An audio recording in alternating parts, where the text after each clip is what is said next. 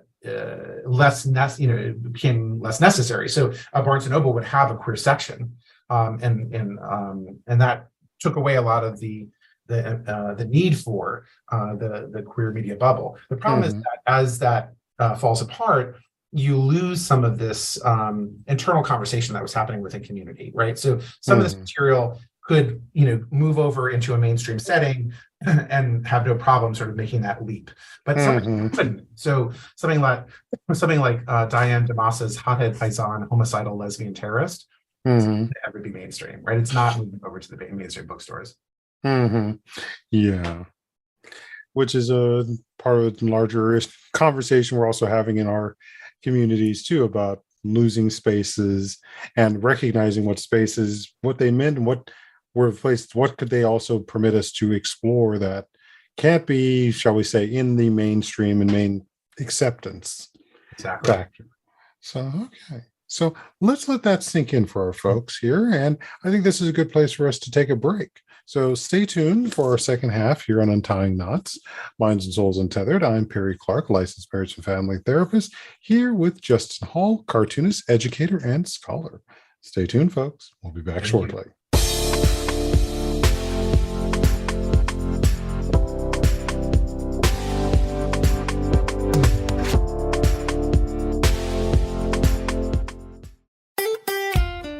Follow Voice America at facebook.com/Voice America for juicy updates from your favorite radio shows and podcasts. Our lives and the world around us can get messy and frustrating. Untangle and Grow Counseling's focus is to untangle that mess and make sense of it so you have a good foundation to build and grow from. Visit us on the web at untangleandgrowcounseling.com. Perry Clark offers individual psychotherapy, couples and family therapy, and adolescence therapy from a variety of coping materials and resources. Visit untangleandgrowcounseling.com for more information. Enjoying our shows and can't get enough of us? Follow us on Instagram at Voice America Talk Radio and see what we're cooking up for you.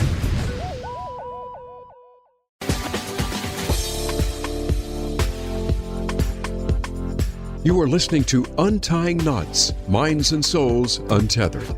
If you have a question or comment about our podcast, send an email to pclark@untyingknotspodcast.com. That's pclark@untyingknotspodcast.com.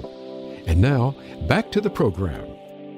Hello, all. Welcome back to Untying Knots, Minds and Souls Untethered. I'm Perry Clark, licensed marriage family therapist, here with Justin Hall, cartoonist, educator, and scholar. So we've just been talking a bit about comics, and especially queer comics and the work that Justin has been doing. But you were also talking about in one of your more recent projects in our off period here, we're talking about some poster work you've been doing. So could you enlighten us more on that, please? Yeah, actually, it's apropos of this discussion during Pride Month. In 2020, I was commissioned by the San Francisco Arts Commission to do a series of posters that were installed in the bus kiosks along Market Street, which is the main thoroughfare of San Francisco, commemorating the 50th anniversary of Pride, of San Francisco Pride. And so what I did was I researched 6 moments in queer San Francisco history, and I attached a color to each one of them to represent the 6 colors of the rainbow flag. So and I created these poster-sized comics that were installed in the bus kiosks, each one sort of monochromatically colored. One of them was the founding of the Daughters Bolitas, which is the first lesbian organization. There was Compton's Cafeteria Riots, which was this moment where drag queens and gender nonconforming folks fought back against the police 3 years before Stonewall. The running of Jose Sadia for the San Francisco Board of Supervisors, the first time an openly queer person had run for political office in the United States, and also a sort of a moment of early drag queen activism. And the Toolbox, which was the first gay leather bar that was in South of Market, and the sort of formation of the Toolbox, and its legendary mural by Chuck Arnett, and then the first Pride itself. So it was really an interesting project because as we were talking about before, queer comics were always existed in a parallel universe to the rest of the world and to the rest of the comics market. And that's changed quite a bit recently. So since my book came out, the No Straight Lines book came out, we've seen queer comics and queer graphic novels win, Eisner Awards and sort of be, centered in the industry, which has been a remarkable transformation and really quite exciting. But this was sort of a further evolution of this, where basically this was public art that was totally queer. I was really interested in the idea that people who don't even read comics could be walking down the street and just see this work and read it. And after this history, the still fairly hidden history of San Francisco, because queer history is usually swept under the rug. Doesn't usually get passed down within families. It's not in textbooks. So you really have to sort of dig to find it, but it's really important history, right? So, and it's important not only for queer communities, but just for the sort of overall makeup and legacy of San Francisco as a city, and influences all sorts of different kinds of communities. So it was really exciting for me that this idea that people could just be walking down the street and discover this stuff and start reading it. And comics are a very intimate reading form. It's usually a small book, and you sort of open it up, and it's a personal, engagement. But public art is very different. So that was just really exciting to know that people who don't read comics, who wouldn't ever open something up and may have no normal interest in or access to queer history, would see this material. And also queers walking down the street would see it and say, oh, right, this is the legacy that of my community. These are the people who fought for me to have the rights that I have now. And let's honor them, right? And let's discover their histories and honor them.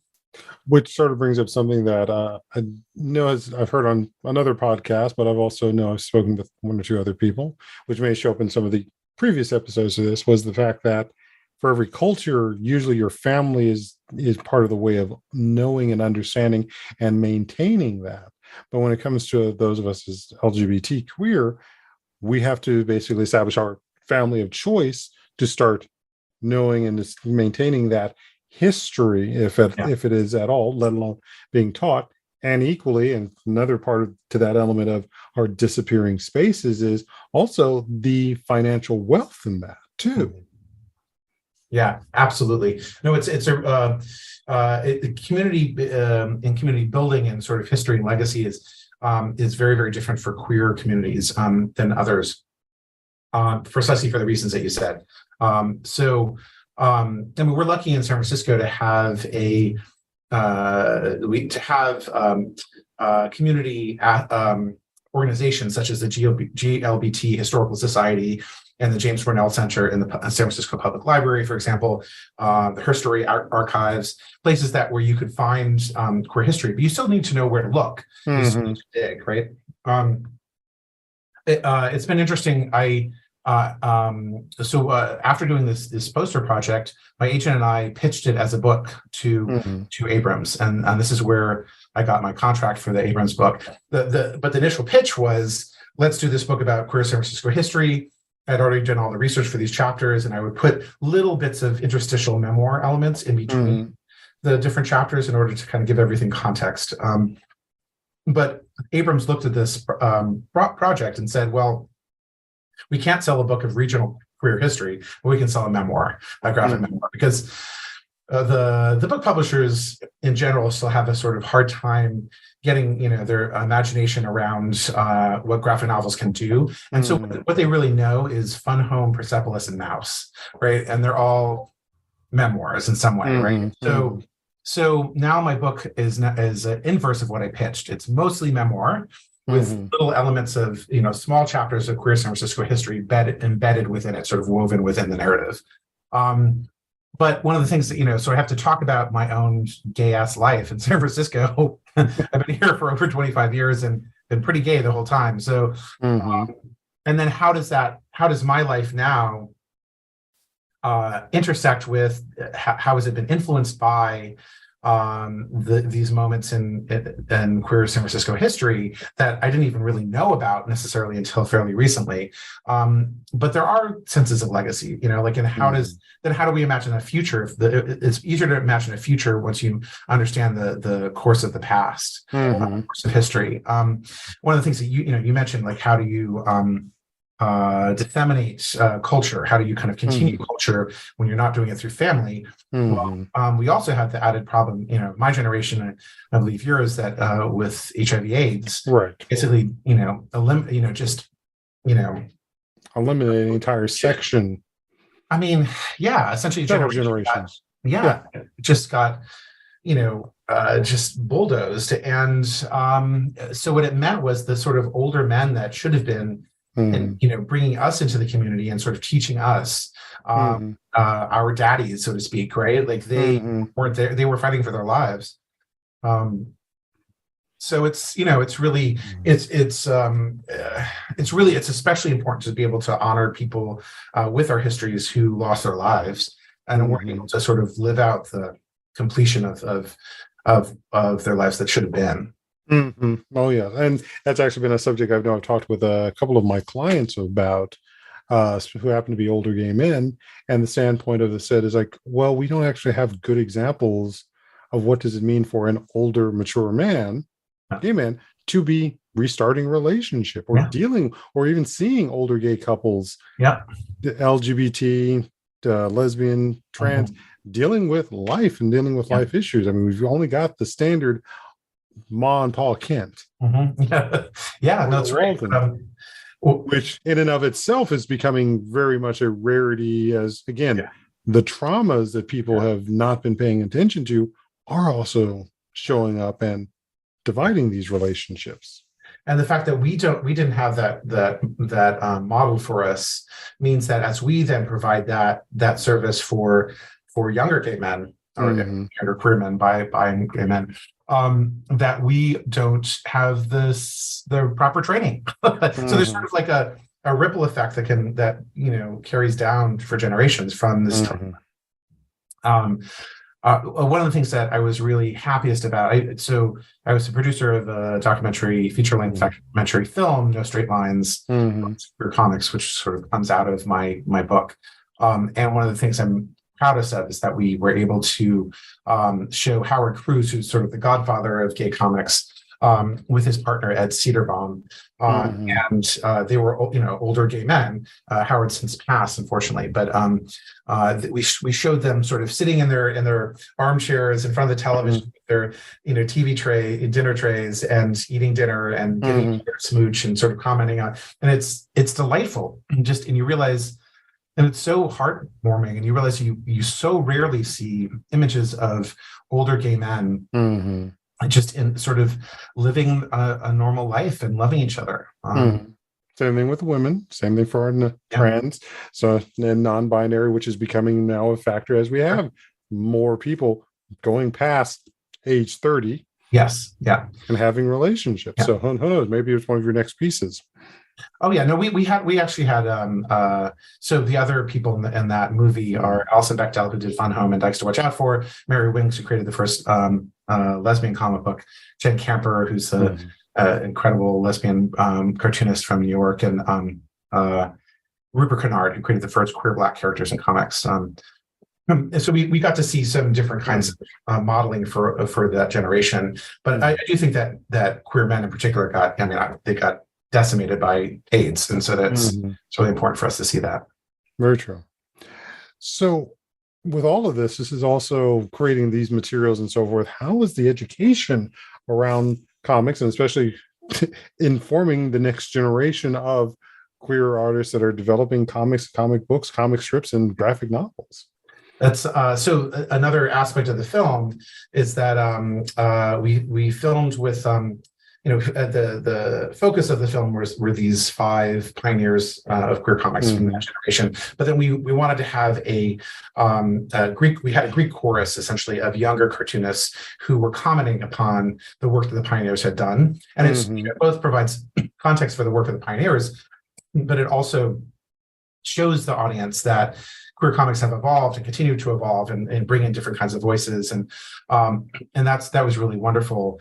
And having that sort of intergenerational communication was really important. So Jen Camper and I also put together the Queers in Comics conference. Jen in New York, and I helped her moving forward in San Francisco and back to New York.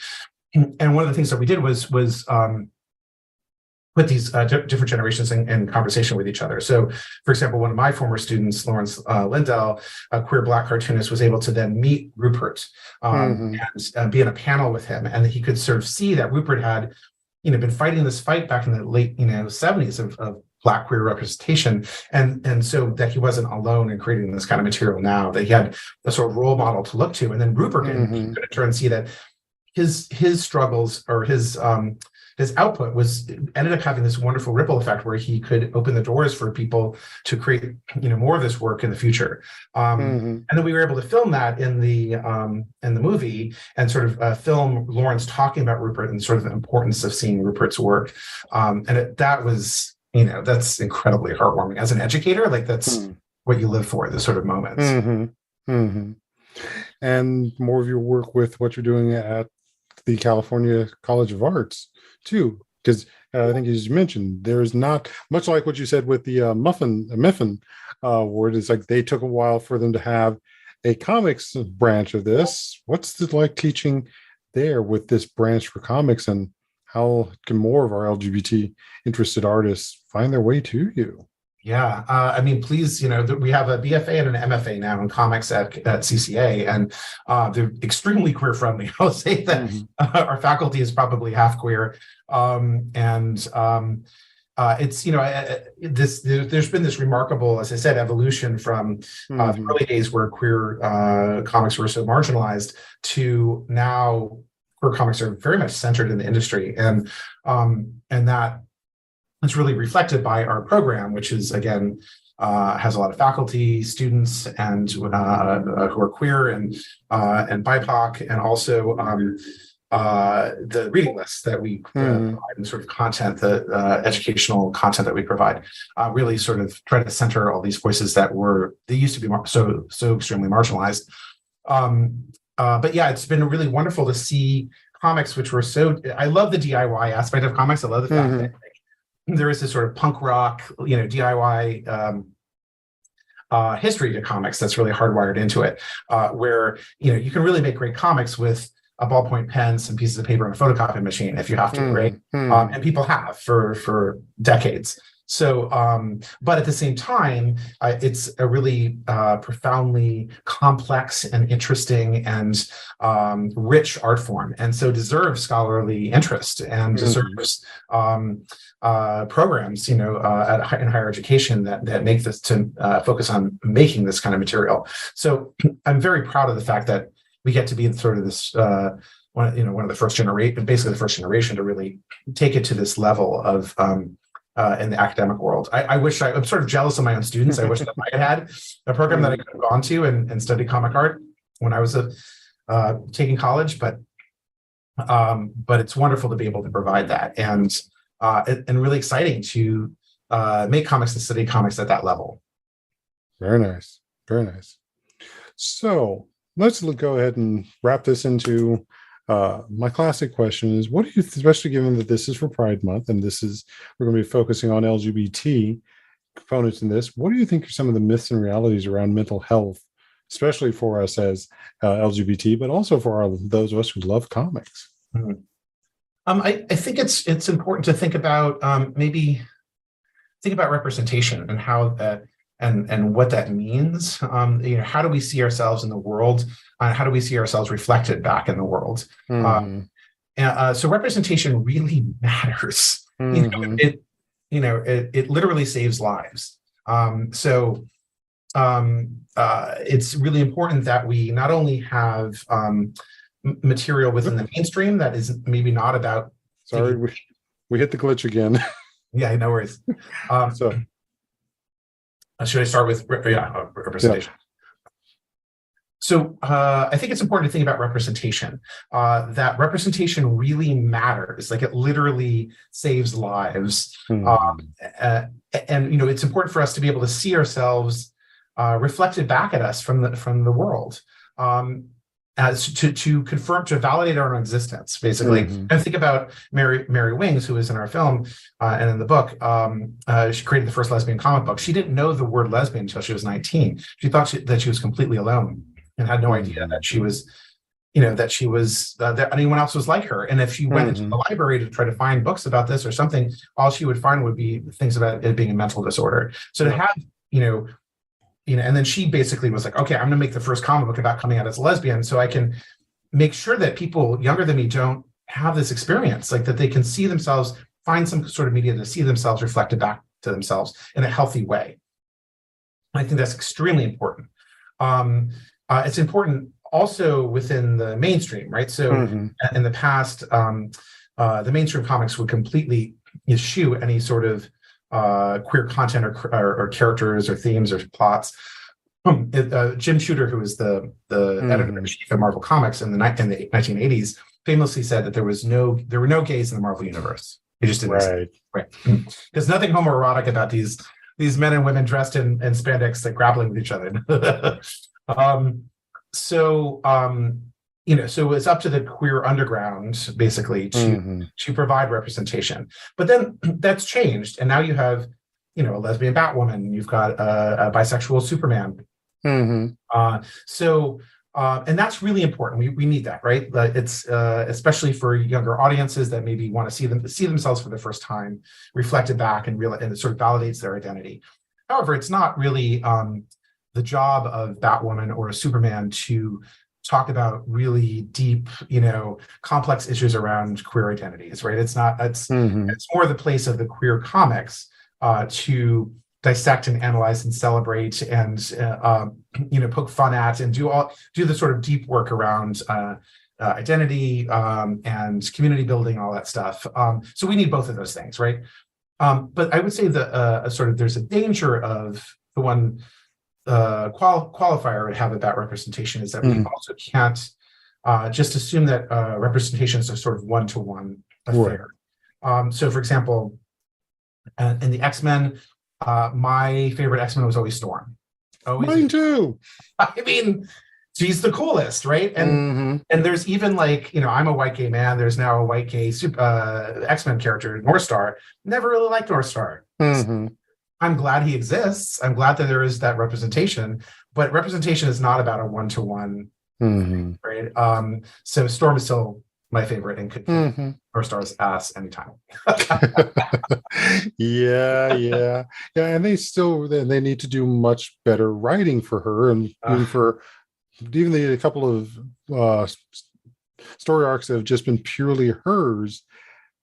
It's just can we bring in some Black female writers to continue to flesh her out, because she is such a dynamic character and under-respected. Yeah, I agree. And there is that sort of it's interesting. It brings up this issue which is related to the idea of representation about sort of creators' identities, the relationship between that and the characters that they create, right? And I will say that that is something my students think about a lot, and we think about a lot as faculty. We're at a moment culturally where there's two different forces, sort of opposing forces. One is that we, as creators, we need to create more diverse characters and world building and storylines that really represent the diversity of the actual diversity of the world around us, right? That's an incredibly important project to do. On the other hand, we're also told to stay in our lanes, that we should presume to write for someone else's experience. So those two things, obviously, there are times when they sort of butt up against each other. Threading that line can be quite challenging. So it's an interesting moment to make work, right? How do you? So, for example, in my book I'm doing with Abrams, based on these poster project. My memoir, I'm writing the whole thing, but my memoir segments I'm illustrating, but I'm bringing in other illustrators to illustrate the historical chapters whose identities more closely aligned with the subject matters of those chapters. So, for example, the Compton's Cafeteria riots is being illustrated by Bishak Som, who's a trans woman of color. Not that Bishak's life experiences really directly relate in any sort of one-to-one way with the queens that revolted against the cops at Compton's, but she has a different perspective on transness than I possibly could, right? So that collaboration, I think, will yield really fruitful results. But it's an interesting moment. What's the power of representation? I think it's got incredible psychological and sociological power. What are its limits? And how do we, as creators and audience members, readers, engage with that? Very nice. Well, where can folks find you and find more of this work? Because there's your website, more links to Abrams. So where can folks find you if they want questions or they want to find their way into your class? Well, please come check out if you're interested in getting an MFA or a BFA in comics. Please visit California College of the Arts, so cca.edu for sure. And then my own work is at Justin Hall Awesomecomics.com. Justin Hall Comics got swiped by some hacker, the trolls and hackers out there. I don't know what happened, but it's Justin Hall Awesome Comics, all one word, .com. And the film is No Straight Lines, thefilm.com. Mm-hmm. And there's links to my publishers, Fantagraphics, Abrams, Northwest Press, on my website. All right. Material there. Well, Justin, I want to thank you so much for coming and having this chat with me, and being able to have all our listeners to hear about this history and hopefully get a better understanding that it's not just all about the spandex. Spandex is fun. It's fun, and it can be very nice and form shaping. But it's not all about the spandex. Well, that's a wonderful way to leave us on a Pride Month, Barry. I appreciate that. It's been such a pleasure talking with you. Thank you so much for having me. It's an honor. Likewise. So please, folks, check in next time for our next podcast here on Untying Knots, Minds and Souls Untethered. Be safe and enjoy your Pride.